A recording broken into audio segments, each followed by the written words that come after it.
1. The 52nd Oxfordshire Foot Regiment had barely landed at Oporto when the battle began. General Sir John Colborne had armed the men while still at sea, and they had stormed right out onto the white, soft sand and straight into defeat. That had been nearly 6 years ago, 6 bloody, hellish years which, against the odds, Thomas Wright of Oxfordshire had survived. Tom had been a child when a shilling was pressed into his hand in an inn near Banbury, had seen them all, Corunna, Zaragoza, both battles of Porto and at Gros, where he had a shoulder wound from the French in retreat. KKKN, who had told Frederickson that the 60th were a damn disgrace after Sharp's men, the King's Own, had tried to tell us a lesson or two. The large sergeant, Harper, as Tom came to know him as, told them what made a good rifleman was the ability to fire 3 rounds a minute in any weather. So when the major asked him that exact question as he scrutinized them critically, Tom answered with his sergeant's words. "You don't give a damn, do you, Frederickson?"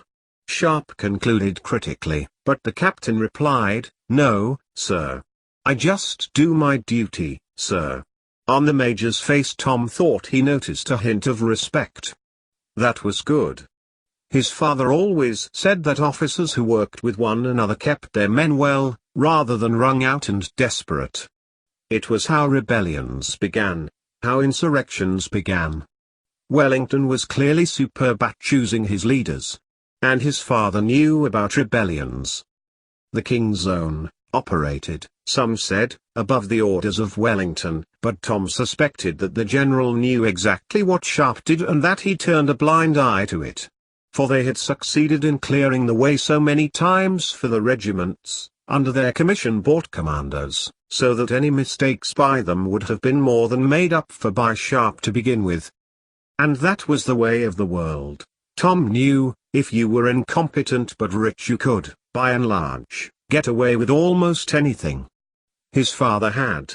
Which is why Tom had changed his name after he and his mother had become destitute, his money and assets, as a wanted traitor, taken by the crown. Tom found he couldn't hate his father, as anyone who heard his name did. Had his mother been able to keep his money, no doubt he, Tom, would be reviled too. As he had been once a lieutenant colonel, his father had taught him the sword and musket. And the recruiting party had passed through Banbury a week after his mother had died, by which time he was down to his last farthing, and the landlady, kindly as she was, had no work for a 13-year-old. There was only one line of work that Thomas Wright could go into, and he had been saved from it.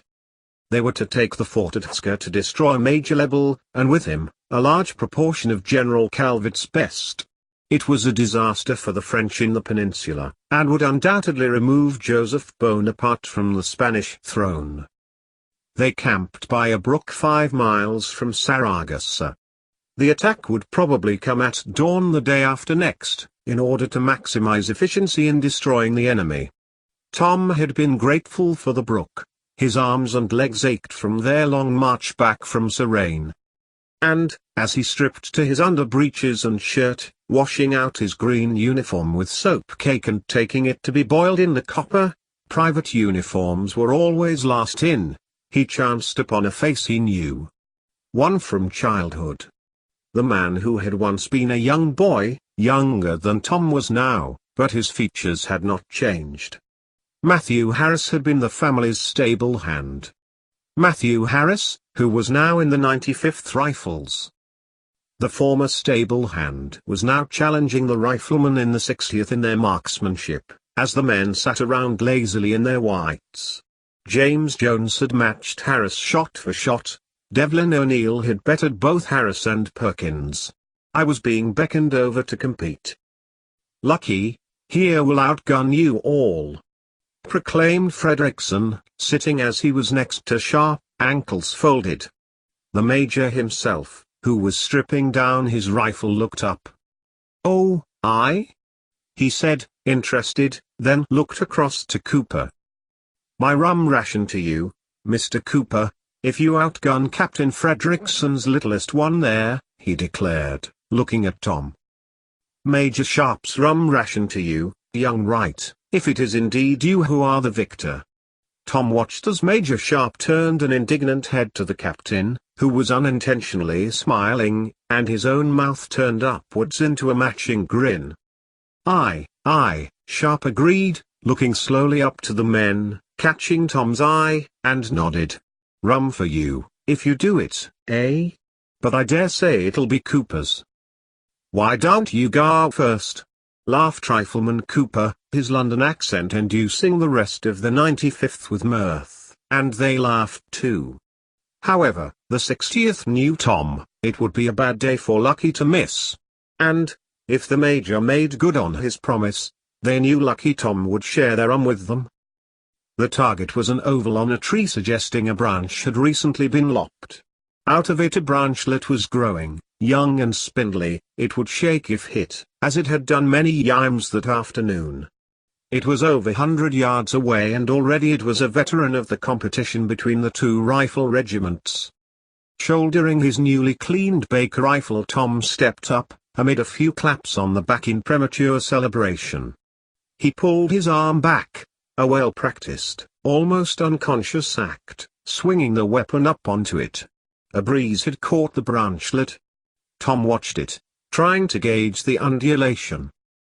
A quick check down the nose of the rifle and refocused, cushioning the recoil as the force propelled the bullet onwards. A hit.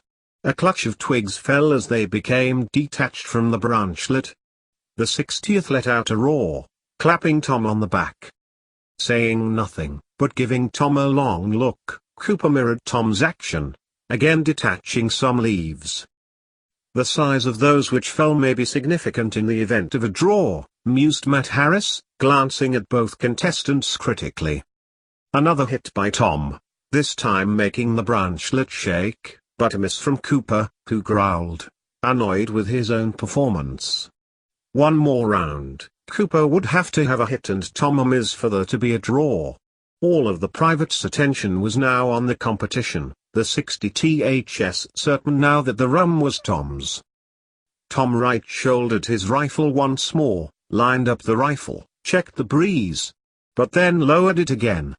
They all heard it, the screaming voice, low and urgent. A Spaniard was tearing into their camp now, trying to make his meaning understood, wild-eyed and frantic, going from person to person shouting unintelligibly. Not quite unintelligibly. The men watched as he came to the 95th's sergeant. Harper, staring like the rest of them for a minute, caught him by the arm, dragging him in the direction of the 95th's camp, the Spaniards' shouts intensifying. A few minutes later they appeared, with Sergeant Harper's wife just behind them, shouting back to the Spaniard, who now seemed a little calmer. "Major Sharp," Ramona gasped, looking between Sharp and her husband, and then back to the Spaniard. "He say his village has been attacked by British, burnt to the ground, he wife and daughter killed." "You sure?" asked Sharp to the animated man. "You sure it was British?" Ramona translated, and then said, "Yes, yes. They come with chariots." "With chariots?" declared Sharp, in disbelief.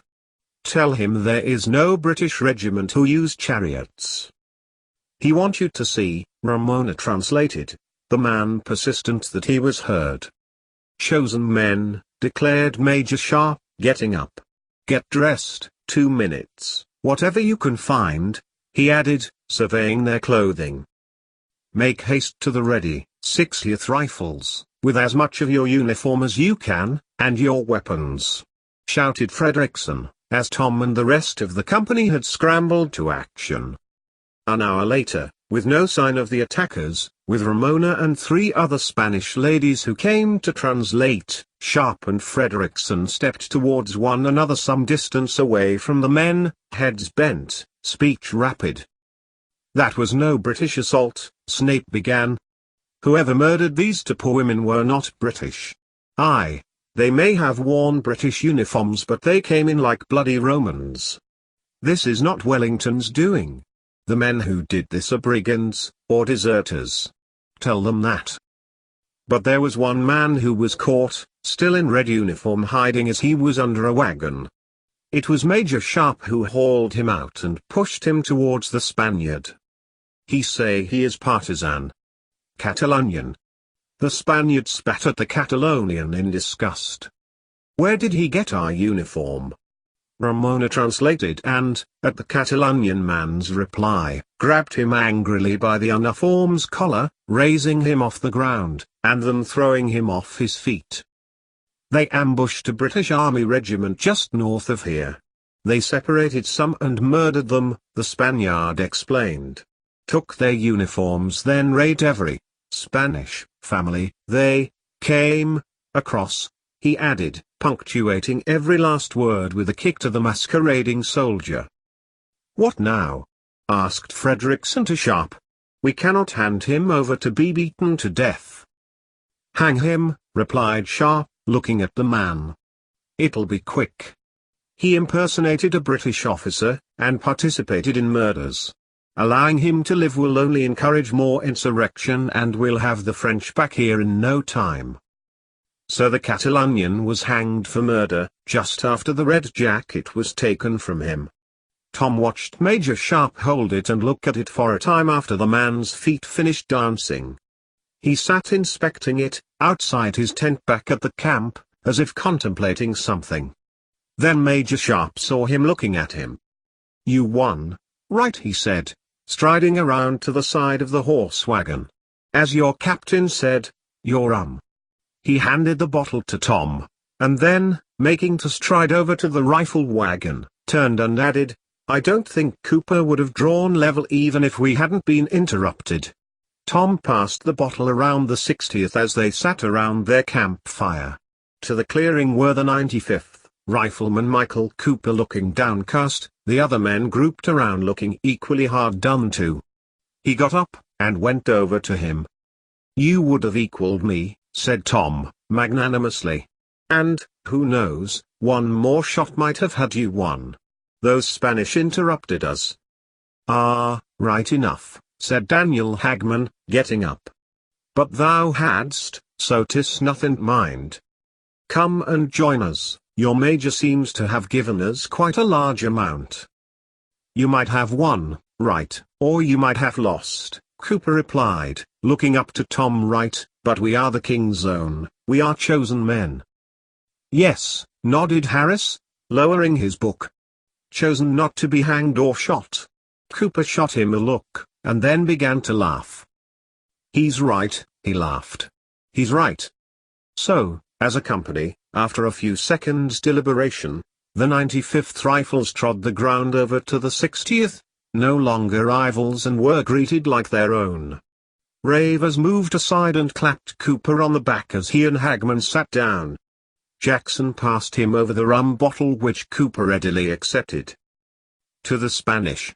He held a bottle aloft. "May we see her border and France." The Spanish was the collective toast, as the combined company cheered and clapped one another on the back. The next day they would be leaving for their long march north, to flush out any straggling French from the hillsides and surrounding countryside, and potentially they would push on into France, a sure sign, to them, of victory. "That was very generous of you," the captain said to Tom as the men settled down for their much-needed rest that night. "You might have kept that for yourself." "Yes, sir," nodded Tom, trying to keep his face neutral at the sight of his captain's terrible mangled face. Sweet William, they called him, for his manner was in sharp contrast to his looks. "But you shared it. That was good. I do not believe your success was mere luck, lad, no matter what the men call you." Frederickson nodded, moonlight reflecting off his reclaimed teeth that his broken jaw betrayed. "I'm glad that you think so, sir," Tom said. "The competition was not over. By rights, I could not claim it. I'm glad to have you in my regiment, Private Wright," and strode off towards the two officers' tents. Tom went to sleep with those words in his mind, golden, precious words from an officer to his soldier. But, of course, once in his mind they were tarnished, corroded by his father's gross treachery, dishonor, disloyalty and murder. Perhaps it was these conflicting thoughts which awoke Tom in the night. Staring up at the canvas, the breathing of 5 other men served only to disturb him further. He closed his eyes, and said his evening prayers again, but was interrupted as a snortle from Smith, turning over, disturbed his thoughts. There it was again. The noises. Not the men inside the tent with him, but footsteps, not the wind in the trees. An uncomfortable feeling in his stomach made Tom sit up, then get up, moving to the edge of the tent. Voices. Not English. Spanish, yes. French. Yes. French voices in the camp. Tom slipped on his boots at the edge of the tent, then listened again. They were moving, the speakers, through the undergrowth that led to the small copse to where the Spaniard had called them and interrupted the rifle competition. But Tom did not know any Spanish or French. He did not know what was being said. But a French voice could not credibly be associated with anything good. With care not to step on anything which might make a sound, Tom crept in the direction of the speakers. The moonlight did not give away anything. He peered between the trees and took a few steps in the direction of the woods. A crack to the left brought a flurry of words, tangled and indistinct. And then the sound of running footsteps. More footsteps came from the right, and then a shout. This time, it was one Tom could understand. The voice was English, and the words shouted were, "Damn Ducot to hell." A gunshot came from the right, the bullet ricocheted off a tree. Tom ducked as another saw just past his ear. "I've got him, Sergeant!" shouted a voice. Tom looked upwards to see the 95th's Sergeant Harper striding like a bear through the encampment. A hand caught Tom's shoulder. "And I've got one here," shouted another voice, loudly by his ear. A voice further to the left proclaimed the same. Tom struggled against his captor, who turned him round by the shoulder, and the moon lit the face of Rifleman Harris. "Tom, right!" he hissed, when realization struck him. "I heard voices, shouts," Tom hissed back. "Come with me." Harris hissed again, and, taking Tom by the arm, marched him back towards the 95th's camp, sounds of the disturbance increasing now as more and more people were roused. "What did you hear?" asked Matthew Harris, his words sharp and urgent, pulling on his arm. "What happened?" "There were Spanish, and French too. I couldn't understand them. And then an English voice, which shouted for someone called Ducot go to hell." "Ducot? They definitely said Ducot?" "Yes," said Tom, and felt Harris release his hold from his arm. "Ducot." Harris exhaled the word like it was a noxious fume. "So, Harper was right, there is a traitor." Tom stiffened at the word, but there, in the near darkness and isolation, Harris could not see his face. "But," Tom told himself, "you got up because of your discomfort, and chanced upon the voices. This is not your treachery." He steeled himself, pushing away the thoughts. "But, you're hurt," said Harris, a hand on Tom's undershirt. "Let me." "No." Tom shot back, knowing that his discomfort was indeed what he feared. His weakness. Then, in a softer tone, added, "No, just a scratch. If you are sure. I was given a long time ago the gift of education, one of those I turned to medicine." Tom hesitated. If he were to tell Matthew Harris that there was no injury, and the reason for it, his link to his father would be discovered all too quickly and the shame would leave him out of the army. "Not worth bothering about," Tom said, hoping to sound casual as he reached down to where Harris had touched. Yes, it was there. 3 days of this to hide as best he could. And he would have to start by cleaning everything he was standing up in. "Better get what rest you can, then, if we are moving tomorrow," Harris said. He watched Thomas Wright cross the short distance back to the 60th's camp and back to his own tent. Education, he thought, as he made his own way to where the new prisoners were making a din, was sometimes dangerous.